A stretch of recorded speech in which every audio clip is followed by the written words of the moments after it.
California megaregion, they don't realize that this is the fifth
in the program with input from our partners and stakeholders.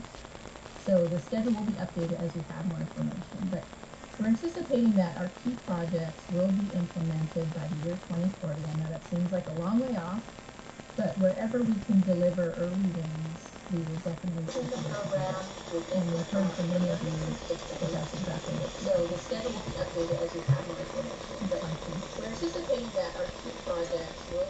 So we have 4 overarching program goals. The first and foremost, and let's is transforming the passenger experience. This is a foundational goal of the program because without it,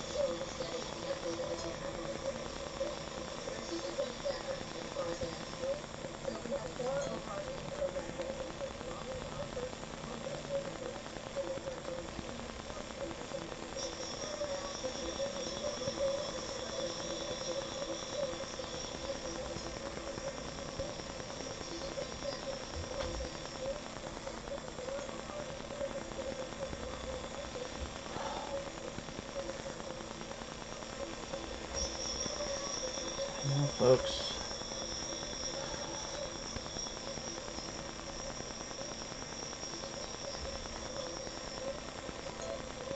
Oh God, I know people.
Daniel mentioned, Link 21 is going to provide faster, frequent, more reliable service.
We're anticipating that the program will bring 377,000 jobs and $145 billion of direct and indirect spending to the economy, which will be a contribution to a strong and sustained economic next slide, please. So thank you. We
envision projects across the megaregion. And as this map shows, if the transit bottleneck is alleviated with any rail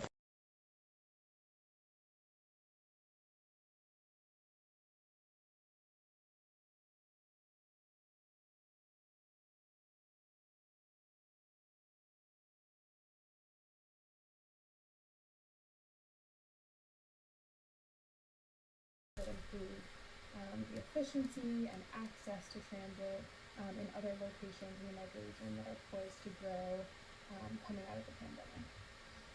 Next slide. So sort of in short, early trends show that housing and jobs are shifting throughout the megaregion, and that underscores the importance of efficient passenger rail connectivity across the megaregion. And the new Transbay crossing is key to unlocking not just a new connection to San Francisco, but also as a catalyst for other investment across the megaregion. And together, those projects can create better transit access to new markets in the megaregion. And while San Francisco will remain an in-demand market for travel in the wake of the pandemic, the early trends in population shifts to other parts of the megaregion show that demand for trips to and from other locations in the megaregion is also likely to get bigger. And this wider travel market will be driven not just by commutes, but also B2B business, recreation, etc. And Link 21 sets the region up to deliver those intercity trips of various purpose between locations that are currently underserved by transit. And with that, I'll pass it back to Jim, and we'll move into the panel discussion. Thanks. Thanks, Greer, and thank you, Jeff. And we're about those both great presentations, and I think now folks can really understand what's being planned and the context of this. And I think we can't help but be excited about the potential for it. So we have a great group of transportation and business leaders now to form a panel to talk about the importance of the project and its implications for future economic growth and mobility in the region.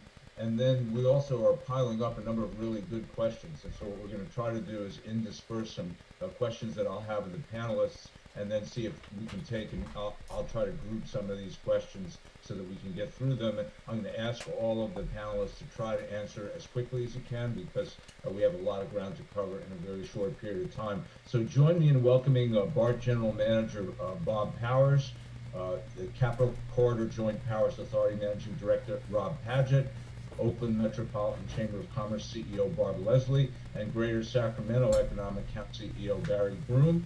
Thank you for joining.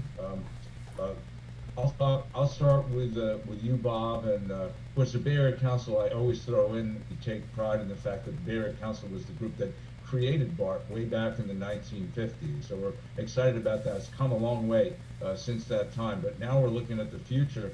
My question is, Bob, what's your vision of the future, up to and through 2040, and the role that you and the service BART provides going into the mega region?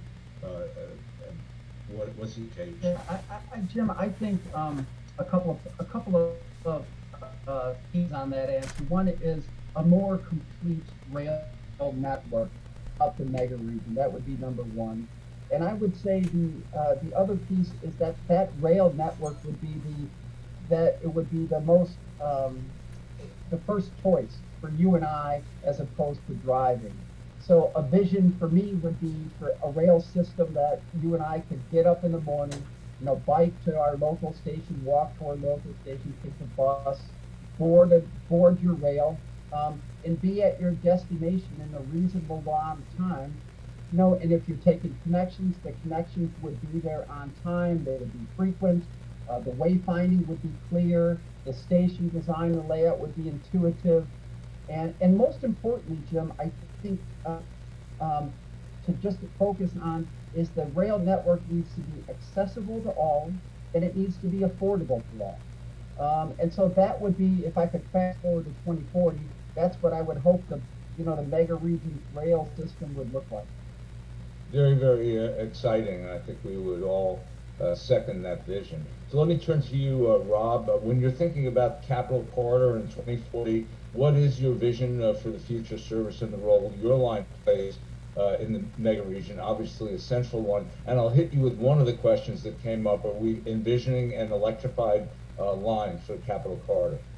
Well, that's a hard question. Let's start with the hard one. Thanks, Jim, and appreciate the presentation by Greer and Jeff, and in particular about the acceleration of a lot of trends that we're seeing because of COVID, and I think that reinforces the need for a project like this one. In terms of vision for where we are in the future, I would say for sure a faster, more reliable service than we see today. You're going to see service that includes zero emission vehicles, so we're not going to have the same vehicles that we see today using the Amtrak vehicles. You're going to see technology help us bridge some of the artificial barriers that exist today with things like fare technology that changes across services. And then lastly, and Bob talked a lot about this, you're going to see an integration of rail services across the region. You have physical barriers that exist now. If you live work on the peninsula and you're trying to get to Davis or you're trying to get to Sacramento, that's a pretty difficult trip. And in our vision, that becomes a really easy decision to make, where you get on at a station and you get off at a station and you're not worried about who operates that service along the way, but it's a much easier trip. And I'll hit the electrification issue head on and just mention that an important partner in all of this will be Union Pacific. They own the right-of-way that we operate on. And we're going to work closely with the freight railroads when we look forward on this project and figure out a lot of those questions. Yeah, a number of the questions get to the sharing of the line between freight and passenger rail and how we'll accommodate that. So hopefully we can maybe get into some of the specifics. I know we don't know all the answers at this point, but we're out to accomplish a lot. We'll have to figure out how to create a system that can accommodate everything. Barb, Leslie, you must be really excited at this. Oakland sits right at the crossroads of a lot of the existing systems, and I can only imagine the potential for the future for Oakland. How do you see this fitting into and expanding Oakland's economic future? Great. Well, thank you, Jim, for having me on the panel today, and I really do appreciate the opportunity to convey the importance of this plan for Oakland. As you mentioned, we have a great geographic advantage as well as access to most of our regional transportation systems. We are clearly the economic engine for jobs in the East Bay. And as has been mentioned previously, the disconnecting systems really don't provide the seamless transportation experience for our workforce, those living here, working in Oakland and working outside of Oakland, clearly for our residents, or anyone who chooses to visit Oakland. So Oakland's job growth, clearly pre-pandemic, our commercial and residential production pre-pandemic was at an all-time high.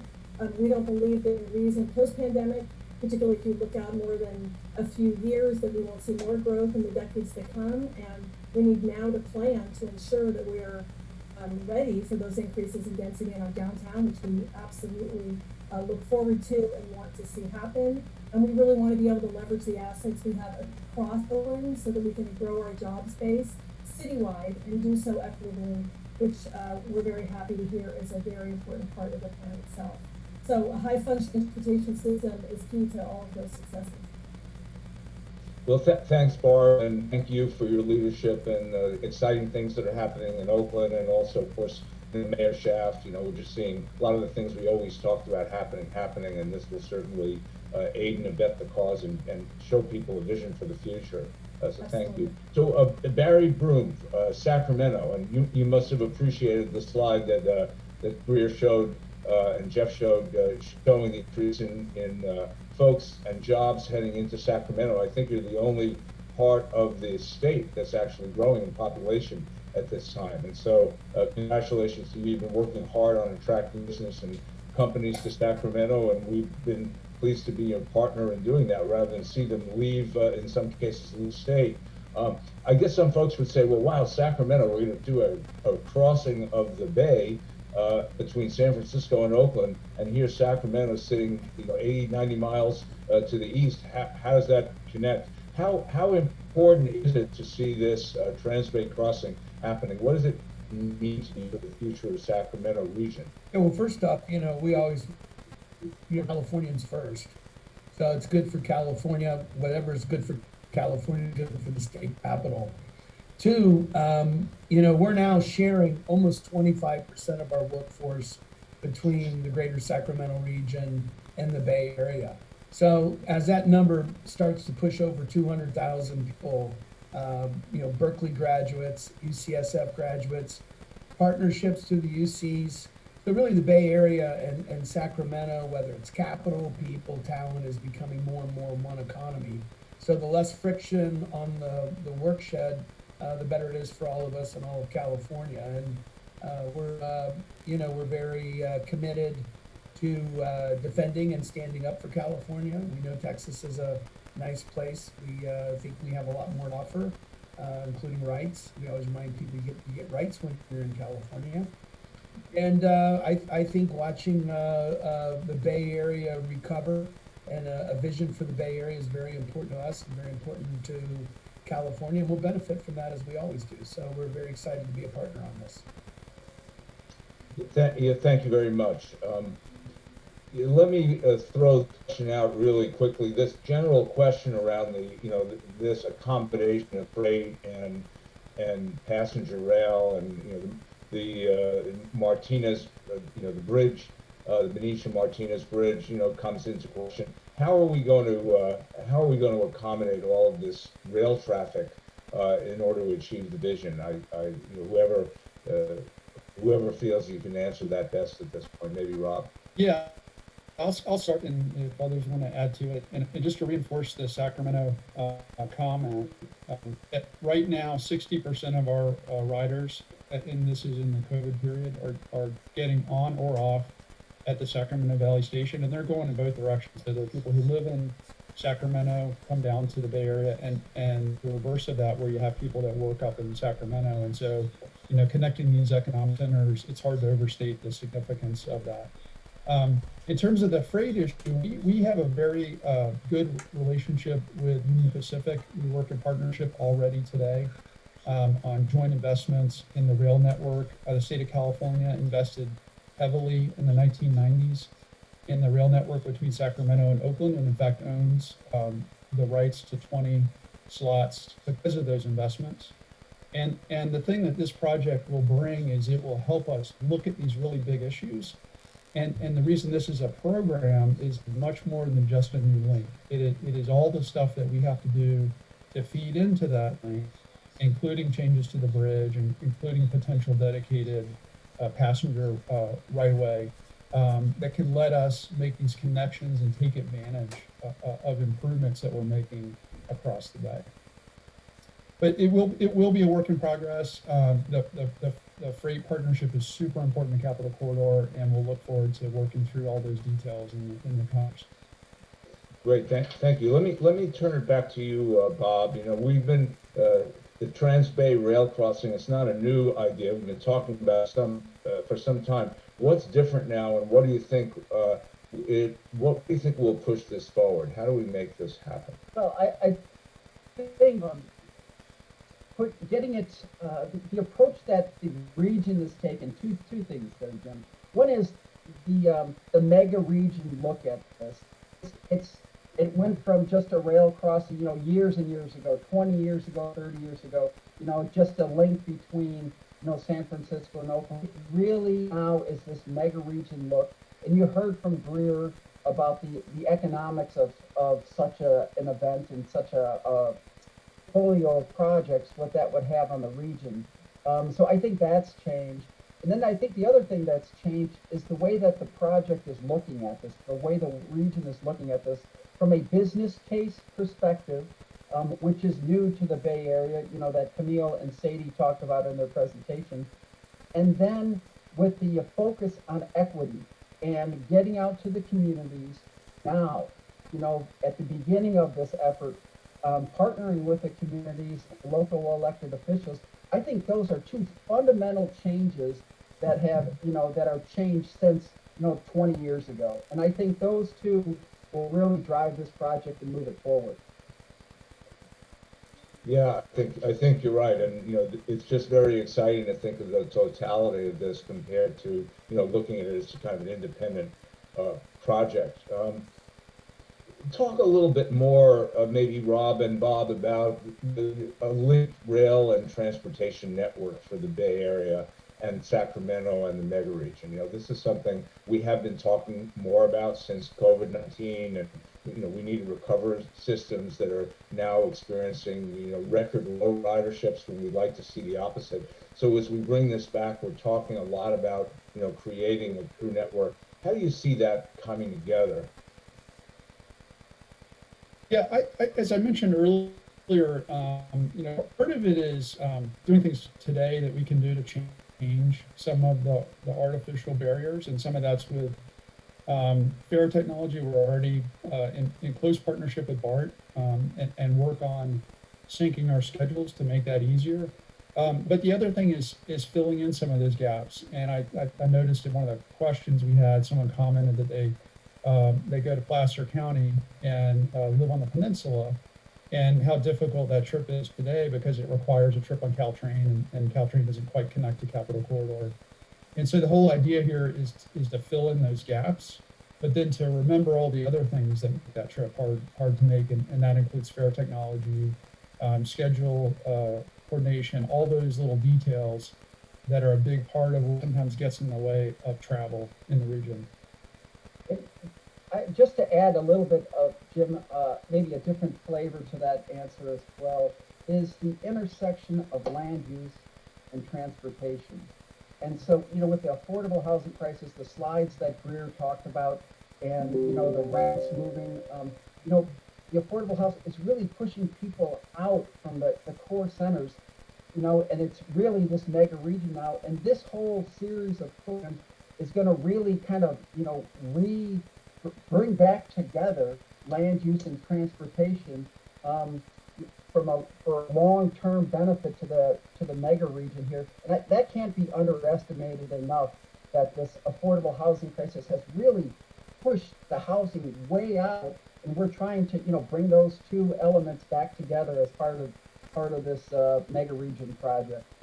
And Jim, if I could one more comment about on the Bob's addition there, land use. And I mentioned this earlier, we want to keep firms in California. And I spent a lot of time working on the Northeast Corridor prior to relocating California. And on the Northeast Corridor, what you'll see is you'll have a company that's, say, in New York, a high-cost area. They'll have another office in New Haven or in Philadelphia. And I really think that will be a big change here. So if companies that maybe are having a hard time attracting employees on the peninsula are able to stay in California, maybe they have one office in Sacramento, another office in San Jose, and make it an easy trip, we keep them here. And that's going to really be a benefit to the state as a whole. That's a great point. Hey, Barb, we're talking about a project that runs, we're looking at 2040, although there's a number of comments about how we accelerate it. But, from your context, how do you, stay focused and stay engaged in something that's going to take this long? Because, we like quick answers, and this won't happen quickly if we start. Yeah, because I'm not sure I'll be here in 2040, but I think, we've been talking a lot about integrated transportation. We need an integrated advocacy effort for a plan of this magnitude. So, the steps that are being taken now to lay the groundwork, the city of Oakland is part of the Link 21 jurisdictional working group. Obviously, that's a really important component to stay abreast of what's happening. Our mayor is supportive of obviously the crossing, as well as has advocated for MTC to include it in the Planned Bay Area 2050. I think organizations like ours to stay, sort of up to date and inform our constituencies are really important. And then obviously as elected leadership changes over time, that we continue to have that particular working group and those levers all working towards sustaining the conversation and sustaining the advocacy. In Oakland too, specifically, Oakland's about to embark on our general plan update, which is a sort of decade-long conversation around land use policy and transportation and all those efforts that need to be thought of collectively to ensure that the synergy in our economic development continues. And this needs to be an important component. And again, the work has been laid, and I think it just is up to the partners to continue to work towards that effort. Thanks. Barry, I can't see you, but I believe that you're there. You know, the data that the report showed gave a little bit of the flavor of kind of what's happening statistically in Sacramento, but, you know, why don't you take legacy achievements just yet, but I think the big shifts have been, you know, the leadership of Darrell Steinberg in the city. You know, we've landed a second Major League Sports teams. So the lifestyle and the amenities are being built.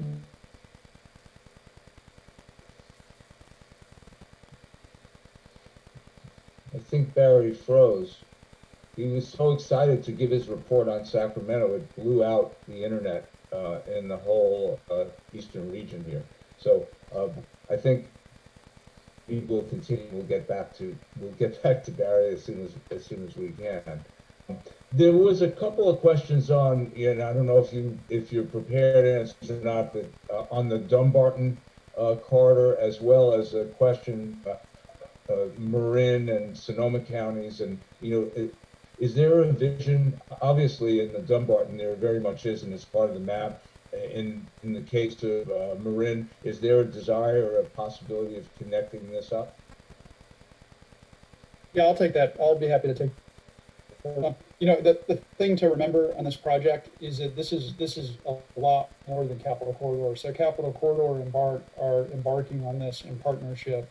Capital Corridor is really intending to represent the regional interests, which go far beyond our own service. And so we will be engaging with stakeholders across the mega region, inclusive of agencies that are operating today. And that's part of why in this initial step that we heard about, we're developing the program so that we can really, as a region, come together on ideas for what that might look like, and it will incorporate lots of these other effort and agencies across the region.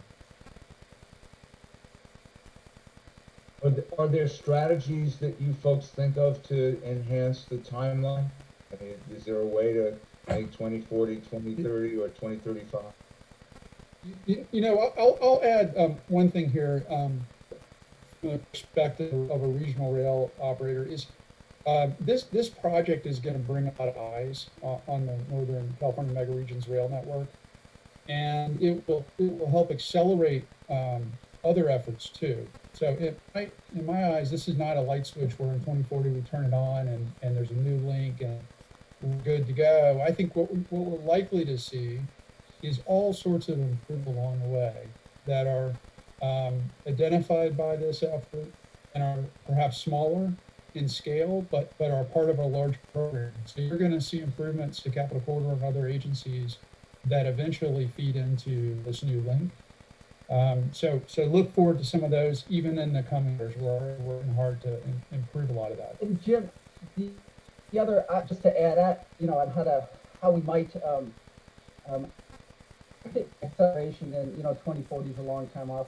So I think of it, I break it down into, steps. And the first step, obviously, is to get, shovel ready, to use that term, right?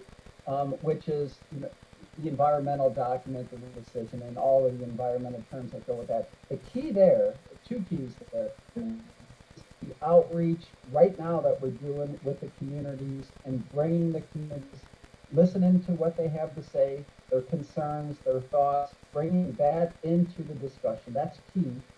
And then our partnership, on these forums and others with the local agencies, the local jurisdictions there, so that when we get that environmental document, that record of decision, everybody is lined up behind it. And then the other part, obviously, is, people like you, Jim Wonderman, and Secretary Tim and others, to help with the funding. It's about $1 billion in talking to our project team to get through the environmental document. So the sooner we can get through the environmental document, get to a record, and get into, that's key. But so I break it into those little baby steps, if you will. And so, your advocacy, Secretary Kim's, the folks in Sacramento, the folks in Washington, D.C., I think that'll be a key as well. Looking through the questions and comments, there's so much excitement about this because of the huge transformational nature of it. And so, if I could be the moderator for a second and join the panel, I would offer that this is an opportunity to kind of create a caucus within Congress and maybe within the state legislature, because it affects so many districts and so many people, to really push this forward. Because if we're able to get this done, it's going to have a tremendous positive impact on a lot of the things we're really trying to do economically and environmentally. It's worth kind of pushing it forward. I think if we advocate with that kind of focus, we can have much more success and maybe a faster set of outcomes. Let me go back quickly to Barry. You were so excited there when I get through that softball. You blew out the Wi-Fi. But go ahead. Yeah, thank you. Yeah, hopefully it'll hold up. Yeah, so we're about 6 years old, 40 ITOs on the board, 20 public officials, and we really, transformed the culture here to be built around investment and jobs. I think a lot of people in Sacramento have feared growth, watching some of the impacted nature of San Francisco and LA. But we're on a much smaller trajectory. We have double-digit growth in college educational attainment. The leadership of Chancellor May at UC Davis, we have a $1 billion project breaking ground. We landed our second sports team. So a lot of great opportunities going on in our community, I think, because we just have a different vision for ourselves in the past. And, we're happy to be the little brother of San Francisco, but, we have a merit offering on our own, and it's our responsibility to make sure we're contributing to the success of California. We also have much gains in our inclusion, and we've been doing a lot of transformational workforce development training around digital skills and other opportunities. So thanks for the underhanded pitch. Sorry I blew it the first time. And well, and I'd add the notion of remote work, which I think was touched on in context by a couple of you, is going to be really important. That now people in the future are going to have more of a chance to think about where they work, how often they work where they work, where they live, how where they live relates to where they work. So things are really changing, and I think strategically, number one, it's going to be really important for us to provide a better menu of offerings. And I think each locality within the mega region is going to have to do its job, thinking through where it fits in.